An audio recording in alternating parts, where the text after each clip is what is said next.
The Second Amendment to the United States Constitution gives citizens the ability to protect their freedoms, their families, and themselves.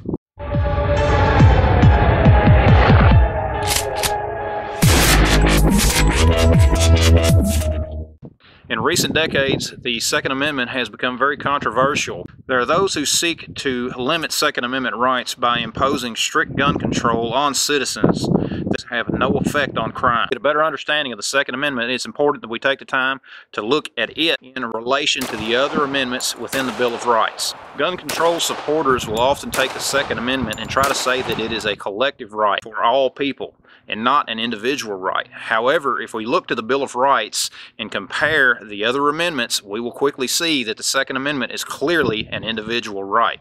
If we look at the First Amendment, we will clearly see that the individual has the right to freedom of speech and freedom of religion. The Third Amendment is an individual right to not have a soldier quartered in a homeowner's home during times of peace. The Fourth Amendment guarantees the individual a right to not have government intrusion into your home without having a warrant issued by a court.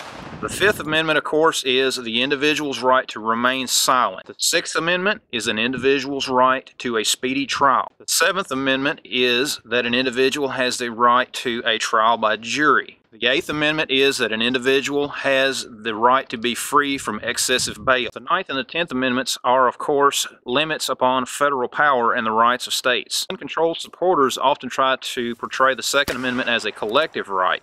However, in doing so, they do not keep consistency in their interpretation of the Constitution.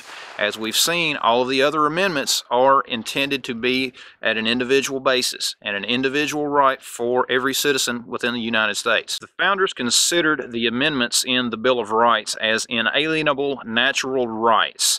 And in the Second Amendment, we see that it says that it is necessary to a free state, to a free and independent state.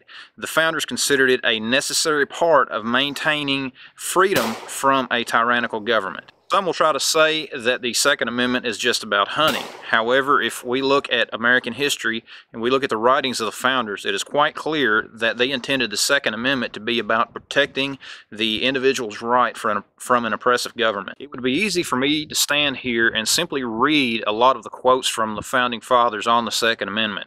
Those are readily available online, and I would encourage you to look those up for yourself. And you will see clearly that the founders intended for the Second Amendment to be an individual right. There are those out there who will argue that the Second Amendment only applied to single-shot muskets.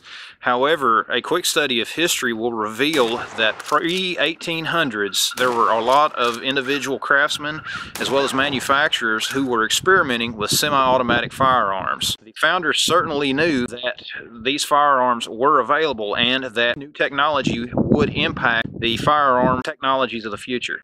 Just as the First Amendment applies to newer technologies such as computers and the internet, so does the Second Amendment apply to the newer technologies of semi-automatic firearms. Guys, this video is intended to give you an appetite to study more about the history of the Second Amendment. There's no way that I could cover all of the history surrounding the Second Amendment in a short video for YouTube. Our best defense against those who want to impose restrictions on the Second Amendment is to educate the public about the facts of history and the facts surrounding gun control.